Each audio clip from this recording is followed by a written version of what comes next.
The owner praised my wife in public like she was just a girl Friday, then tried to trap her with non-compete paperwork right as he sold the company. When she found out, she quietly set up shop in the same building, took most of the clients and staff, and the old company collapsed within a year. Stick around, because today's stories will leave you absolutely speechless. Story 1, the girl Friday who took the company back. It all started about a year before everything blew up. My spouse had been working at a consulting firm in a super specialized niche, and she was one of the very first people hired. Over 15 years, the company grew into a real, respectable operation with multiple offices and a handful of employees at each location. Here's the part that makes my blood boil. The owner and my wife built the business together, but the owner was basically riding on her expertise, her connections, and her ability to sell the work like it actually mattered. As the years went on, he got more and more absent, showing up less and less, acting like the company ran itself. And every time he did show up, he'd float this idea that he'd retire and sell her the firm someday. But then he did something that felt like it came straight out of a petty man playbook. He took out a life insurance policy on her. Not as a tribute. Not as a we're family move. More like, if anything happens to her, I'm covered. One night, I attended an industry dinner with my wife. The owner introduced her to a table full of people like she was some kind of glorified assistant. He kept calling her his girl Friday, like she was just there to run errands and answer phones. It was humiliating, and honestly it was also weird because everyone in that industry knew my wife was the reason the door opened in the first place. Over time, she tried to get an actual buyout agreement in place. Not a vague promise, not someday, but something real that said she could eventually own the business. The owner kept delaying, making promises, and never putting anything in writing. I told her, this guy doesn't respect you. He's not going to sell you the company because he doesn't have to. He can keep making money off you while keeping you stuck waiting. And then I said the quiet part out loud, you are the business. Why would he hand that to you? Then one day, out of nowhere, she got a small raise and a bonus. On paper, it looked like a reward, but the contract that came with it was a trap. It had a non-compete and non-disclosure agreement, and once she read it, her stomach dropped. She realized he was trying to lock her in, especially because she'd been talking to other firms and had been getting feelers. The timing was too perfect.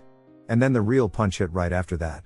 A competitor called her and said they were in the final stages of due diligence and they wanted to meet her. Which meant the owner had been selling the company behind the scenes and never once bothered to tell her.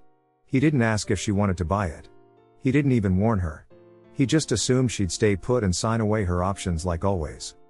Look, my wife is loyal. Not company loyalty loyal. I mean the kind of loyalty that makes you skip your own life for people who don't deserve it. She'd missed birthdays and holidays, stuck with the firm through rough financial times, and even once skipped paychecks when things were shaky. So when she realized what was happening, she was furious. I'd never seen her that mad.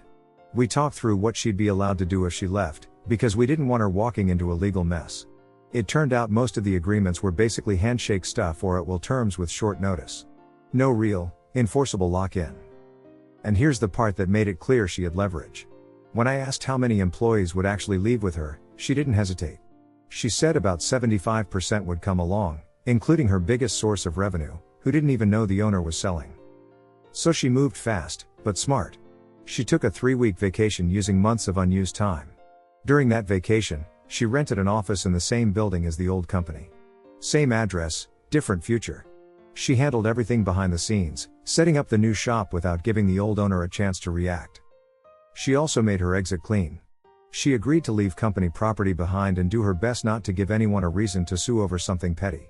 And then she called her clients with a message that was clear, calm, and loaded with meaning. She was leaving, and if they wanted to relocate their accounts, they'd need to quit the old company before they could even talk about it. Most people understood exactly what that meant. They got out of the old situation quickly.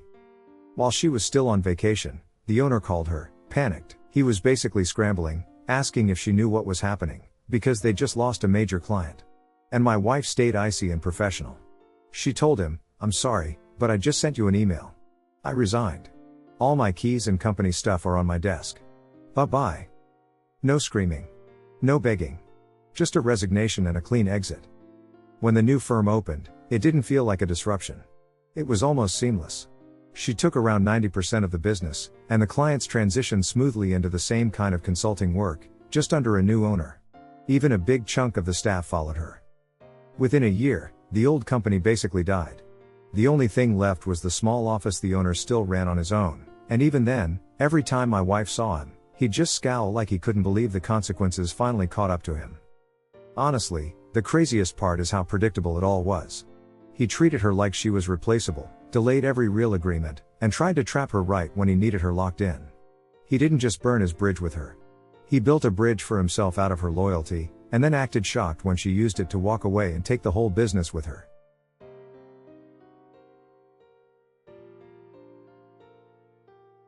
Story 2, I got fired, then my boss got axed. It all started in the early 2010s, back when video editing and content creation weren't this streamlined, plug-and-play thing. I was hired by a university to jumpstart their YouTube branding campaign, and honestly, the pay was low, like around $2,200 a month. They wanted a flood of videos, too, and in those days there just weren't a ton of creators who could move fast. On my second day, my manager dropped my KPI on me like it was no big deal. The target was 85 videos, each about 3 to 10 minutes, in 52 weeks. For a one-person team, that was basically impossible, because I wasn't just scripting and filming.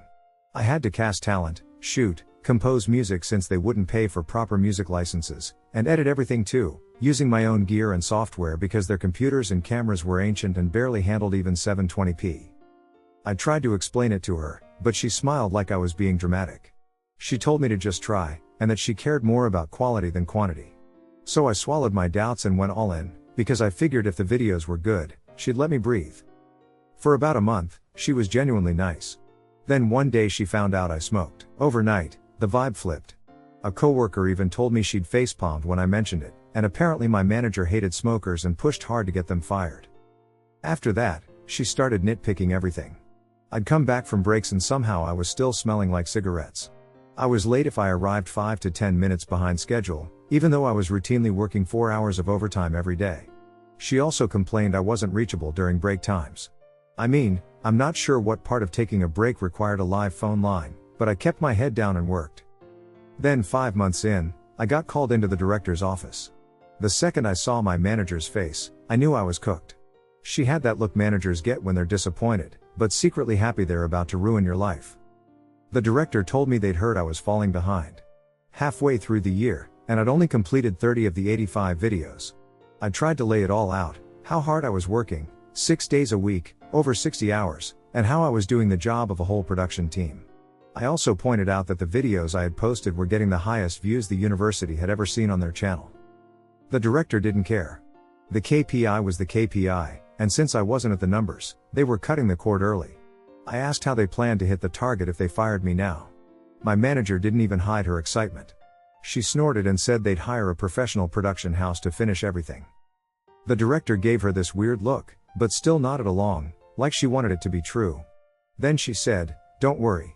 Manager will get it done." That's when it hit me. My job included maintaining a database of production houses for backup shoots and extra resources. And I knew my manager didn't have real connections in that industry. So I did something petty, but calculated. I changed the phone numbers and messed up the email addresses for every production house in the database, except one. The only one left intact was a friend of mine, a junior director who handled smaller projects but was absolutely hungry to climb. I called him and told him the plan. I pitched it like a win-win. His company would get instant, high-volume work, and it would put him on the fast track. In return, he'd pay me a finder's fee of 15%. He agreed immediately, and within days he had his general manager on the line. When they realized this wasn't a couple of videos, but a full stretch of work for 6 months with a huge payout, they moved fast. A contract got drawn up, and the university's team brought them in to pitch. Here's the wild part. Once I gave my friend a straight-up playbook for how the university wanted their content to feel, they were suddenly the perfect match. They understood the themes, the tone, the style, even the pacing they were aiming for. The director and my former boss were so impressed they signed them on the spot.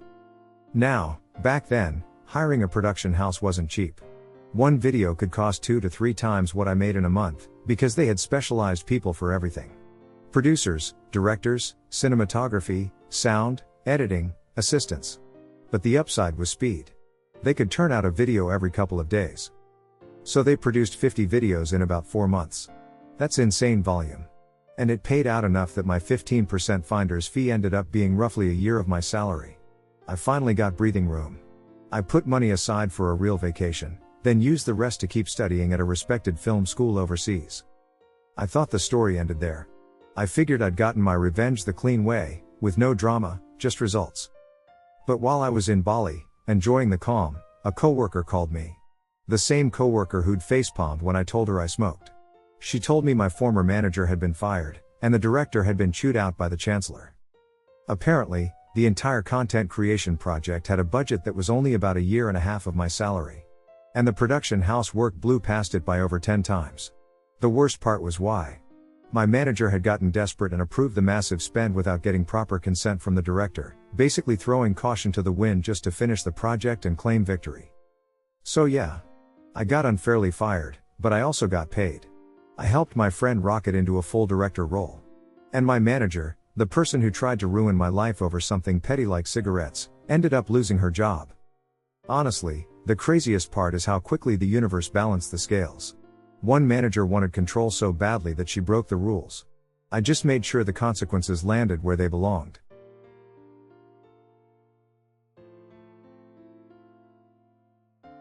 Story 3, the photographer who thought a signed deal was optional. It all started about 3 years ago, and honestly, it's one of those situations where you think, how could this possibly go wrong? My cousin lived in Arizona and she had this very specific idea. She wanted professional nude photos taken, not for the internet, not for strangers, but for her husband. Like, something private for their marriage, especially as the years added up. She wasn't trying to make her name go viral. She just wanted a controlled, personal set of images. So when she finally went searching for a photographer, she found a guy who was willing to do it for a tight budget, about $300 for an hour. And here's the part that matters, he was comfortable shooting nude photos. But my cousin didn't just roll the dice. Before anything happened, she asked him point blank about confidentiality and how the photos would be handled. He told her there was no special agreement, nothing in writing to protect her. So she did what a lot of people should do and got serious, offering terms that basically forced him to keep everything tight. She wrote up an agreement and had him sign it. The rules were clear, the shoot would be 1 hour, he'd be paid $300, and he'd edit a handful of chosen images and print those. She would provide the SD card, he would delete everything from his own devices, and the only copy would be the card she took home. He also wasn't allowed to share the photos with anyone for any reason, because they were her photos, period. They shot the session, the edits happened, she got the SD card, and things seemed done. You'd think that would be the end of it. But about 6 months later, the photographer hit her up like a storm cloud. He claimed he still had copies. Then he casually mentioned a website where he could sell them for $500. And if she didn't want that, she needed to pay him $500 instead. That's when it stopped being a misunderstanding and started looking exactly like blackmail. My cousin called me, and I could tell she was stressed, but she was still trying to be rational. I told her not to pay him. Because once you pay one time, these people learn they can keep coming back with new threats. I also reminded her that in Arizona, distributing revenge porn is a felony, and blackmail can be a felony too. Then I had her bring up the signed agreement. She told him, basically, we're both in Arizona, you sign that you'd delete everything and you'd never publish or share these. If you do, I will make sure you don't get to hide behind your little scam. And honestly, for a while, it sounded like it might be over. I thought she had finally put the brakes on the whole thing. But then, months later, I'm on Reddit, in a porn subreddit account I only use for browsing. I click a picture, and my whole body freezes. There she is. My cousin, posed seductively, and I recognized her instantly because you could see a tattoo on her body.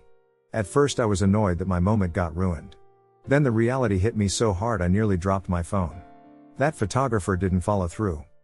I had to call her, and I'm not even going to pretend that's a normal conversation to have with a relative.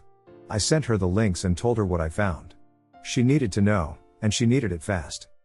So we went into action. I hit local Facebook groups and left nasty reviews to warn people. My cousin didn't want her name floating around publicly, because she didn't want strangers digging for her. So instead of doxing her, we focused on the takedowns. I looked up how to file DMCA notices, then sent them to every site I could find that was hosting her photos. I also did reverse image searches and repeated the DMCA process. The wild part is that it actually worked. The websites didn't fight us, they removed the content. Then someone messaged me an attorney's number. They said this lawyer had advised on the Arizona revenge porn law bill, and if we wanted real legal leverage, we should call. I did. When I explained the situation, the attorney told me something that made sense but still stung. Since I wasn't the direct victim, he couldn't take action until my cousin contacted him herself.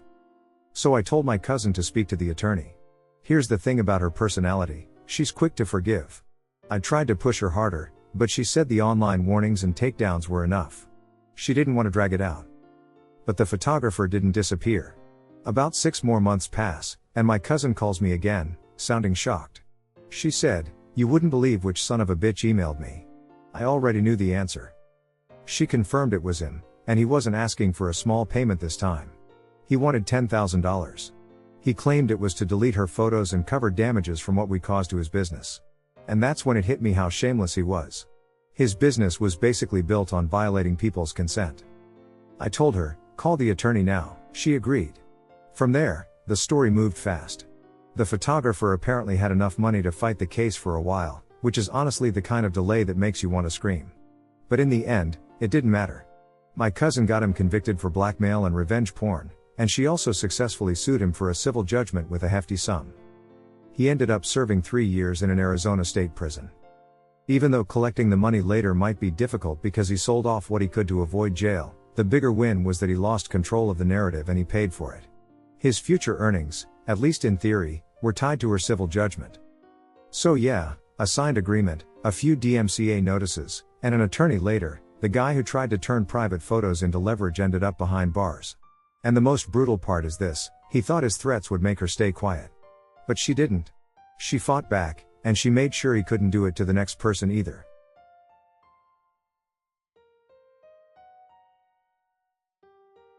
Story 4, fired for asking off to go to a concert, so I took her to court. It all started about a year ago, when I took a gap year job at a small company run like a little family. The boss was Dave, his wife was Karen, and they worked alongside their son. Honestly, for the first couple months, it felt almost normal. Then I realized I had a problem. In my country, there was one last chance to see a huge metal band, and it was coming up soon. I wasn't trying to be difficult. I just needed one day off, so I emailed Karen and explained the situation. I even gave her a heads up since there was about a month left. Karen replied, and it was off. She basically told me I was doing it the wrong way, like I hadn't followed some secret ritual for requesting time off. Confused, I tried again with a more formal email, hoping that would fix it. Her response was even stranger, like she was arguing with the idea of requesting in general, not the date. The next day at work, I showed up ready to figure it out. I hadn't even gotten my mouth open when Dave looked at me and asked, "Do you still want to go to that concert?" I said yes, because what else was I supposed to do? Then he told me, "Okay, take off your vest and you can go home." I just stood there for a second, like my brain couldn't catch up. I'm not confrontational, so I did what he said. I handed over the vest, walked out, and started biking home with my stomach in knots. At home, I told my mom what happened, and we both agreed it didn't make sense. So we started digging, pulling up whatever rules applied to immediate dismissal where I lived. The more we read, the clearer it got. You can only get fired on the spot for things like theft, fraud, being unable to do your job, or refusing to do it. I did none of that. I just asked for a day. I met with a lawyer a few days later, and he was confident. Not maybe, not we'll see. Confident. After more back and forth emails, we filed the case and headed to small claims court. I showed up dressed up, with my attorney right there beside me, and I expected Karen to come prepared. But Karen showed up alone. No Dave, no backup, just her. The first half of the hearing was calm, almost polite, with both of us sticking to the facts. Then something shifted when the evidence started stacking up in my favor. Karen got heated and started throwing insults, calling me spoiled and other names I couldn't even fully translate. At that point, the judge's mood changed, and you could feel the room tighten. The decision was basically already written, and the judge ruled in my favor. I still had to wait for the official paperwork to land in the mail, because of course I did. It took about a month to get the verdict in black and white. But when the final result came through, I won, and the pay they owed me was transferred to my bank account about 6 months after I'd been sent home. And here's the part that still makes me smile. I went to the concert. It was the best show I'd ever seen, and honestly, It felt even sweeter knowing I fought for that one day instead of letting them bully me out of it. So yeah. They fired me for wanting to attend a concert, and I sued. I won. And I still got to rock out.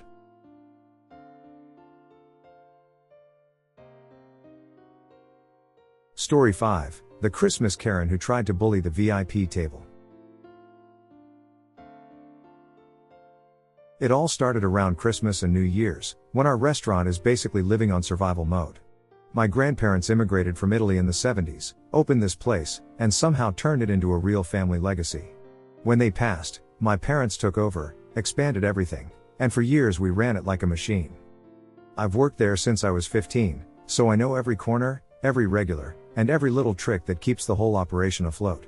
Eventually my parents retired and started their winter escape to Florida, but they didn't just vanish. They handed me the restaurant while still holding a small stake, like an extra cushion on top of their savings and annuities.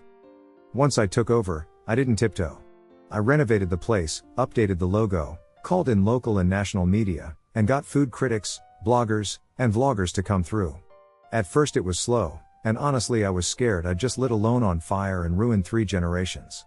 Then one semi-famous YouTuber featured us, and people started showing up like we were a holiday event, not a restaurant. After that, it snowballed. We went from packed on weekends to people needed reservations months in advance just to eat in December. Celebrities started popping in, and on big nights I'd even arrange high-end chefs to cook for guests, which costs a fortune. So when we're slammed, I'm not hiding in some office. I'm on the floor greeting people, bussing tables, and yeah, mopping when I have to. On the nights with VIP guests, I switch into blazer mode and run the show like it's my job, because it is. One night during the holidays, a group of 6 women walks in. 5 of them looked like they were still in their early 20s, and the one leading them gave off mid-20s, main character energy. My best guess was she was an older sister or some kind of sorority big sister type, the kind that thinks confidence is a coupon. The leader, Queen Bee Karen, starts telling the younger ones how amazing the place is and how maybe celebrities are here. When she reaches me, she asks for a table for 6. I say, sure, what name is the reservation under? And she goes, oh, I didn't make one, but the owner is a personal friend of mine. He always keeps 1 or 2 tables open for special guests. Look, I'm not stupid. Sometimes VIPs do get special treatment, and I've done it too, but here's the thing, I had never seen her in my life. She picked the exact wrong person to try that speech on, and I could tell she wanted me to fold in front of her little entourage. I told her we can't seat anyone without a reservation, because we were full and the place was slammed. At first, I kept my tone calm because I didn't want to embarrass her in front of the others. I even let her save face by not immediately saying, by the way, I'm the owner. But then she decides to get loud. She tells one of the younger ones to take a picture of me, says she'll speak to the owner, and threatens that by the end of the week I'll be cleaning toilets or fired. The other girls chimed in like they were her personal minions, acting like they were about to watch a minimum wage power fantasy. Queen Bee kept pointing at me, talking down to me, and basically demanding I hand over a table like I owed her rent. By then I was exhausted from a long day, and I had 3 choices: expose myself as the owner, give her the table and let it go, or teach her a lesson. I chose the third option, and yeah, part of it was righteous satisfaction. I smiled and told her, of course, ma'am. Follow me. Then I led them to one of our reserved VIP tables, the kind we keep open for high-profile guests. I also told her the first 3 rounds of drinks were on the house, just to smooth things over. I personally served them because I wanted everything to be exactly as planned. And here's where the trap started. I asked for their credit card and ID to keep on file, explaining it was just our policy for VIP seating. Queen Bee handed everything over like she was doing me a favor, then told the others, tonight's on me. They ordered like they were starving for attention. They got their free drinks, then ordered more, and because we were genuinely slammed, there was a delay on food. The younger ones didn't care about the restaurant being busy. They cared about the drinks, and every time they called me over, it was with that nasty attitude. So I kept it polite, asked if they wanted another round, and they did. Then the appetizers finally arrived, and the more food showed up, the more alcohol they ordered. At some point I realized I might be going too far, because they honestly looked like they'd never been told no with consequences before. But then I heard one of them ask me if I ever felt like my life was worthless just because I worked here. Then another one told a coworker in a way that was way too casual that they were going to F with me, and that I'd always cave because I was that kind of person. And then I heard the worst part. One of them said I was cute, but she'd never date a waiter because she didn't want someone who pushes over. Alright. That was your answer. I kept going. By the end of the night, each woman's bill landed around $500 to $600. When I brought Queen Bee her total, it was $4,232.23 with tax and tip included. She went from giggling to almost crying in seconds. She grabbed the bill, looked at it like it was a prank, and asked me to come back over. I told her, "Oh yes, you're right, I'm sorry, I'll get you the corrected bill." She looked relieved, then started calling me an idiot again, assuming the mistake would magically save her. To be fair, I did make one mistake. I forgot to count one of her oyster orders, which was about $120 per order. So I went back, added it, and returned with the updated total. And that's when the meltdown really kicked in. She started screaming that it was unfair, that the food was awful, that the drinks were bad, and that I needed to cut the bill in half. She even tried to rope the younger ones into it, like they'd chip in, even though earlier she'd told them it was all her. Then, like a light bulb went off, she brought up her relationship with the owner again, trying to use it as a golden ticket. I told her no, I can't change the bill. Then she pulled out her phone and showed me text screenshots with a contact saved under my restaurant's name, basically claiming she was messaging the owner. I looked at it, tapped the contact, and told her that's not his number. She yelled at me and said, "He has multiple phones for business, of course you don't know all his numbers." At that point, I offered a simple solution: let's call him. If he says it's okay to take 50% off, I'll do it. She screamed so loud that even other customers started noticing. So I cut it off and lowered the hammer. I told her, "Cut the crap. You don't know the owner. You've never been here before. If you keep yelling, I'm calling the police." Her whole attitude shifted because she realized I wasn't playing. Then I told her the truth straight: my grandparents founded the restaurant, my family has run it for generations, and I am the owner. I told her I've worked here nearly my entire life, and I have never once seen her, heard her name, or promised her anything tonight. I reminded her of what she already got. I gave her the VIP table she wanted, I didn't charge her for the VIP seating, and I covered the first 3 rounds of drinks. Then I told her if she didn't pay the bill, I'd call the cops and hand over her ID. Queen Bee Karen signed the receipt fast, like she suddenly remembered gravity exists. The younger ones scrambled for their purses and paid whatever cash they could, which was honestly only a couple $100. They promised they'd make it up later, but nobody ever came back to settle the rest. 2 days later, the real consequence showed up. A man walked in furious and asked to speak to me. He waited for a long time because I was in the back office, and when I finally met him, I realized it was Queen Bee Karen's father. She was with him too, but she kept her head down like she knew exactly how this was going to go. I took them into my office and showed him the security footage. And the wild part is our VIP area has high quality audio because we've had other incidents before. I played back their comments, their orders, everything. When it was over, he stormed out and was yelling at her the whole way. I haven't seen or heard from either of them since. The original bill I handed them is still framed on my desk, because honestly, it reminds me that confidence without receipts is just noise. And yeah, I didn't lose as much as people might assume. The table and the first 3 rounds were things we planned for, and the food and drink overhead covered most of it. I didn't do this to ruin anyone's life. I did it to shut down entitlement with a price tag and a reality check. So if you're out there thinking you can bully people because you know someone, just remember this: sometimes the person you're threatening is the one holding the keys.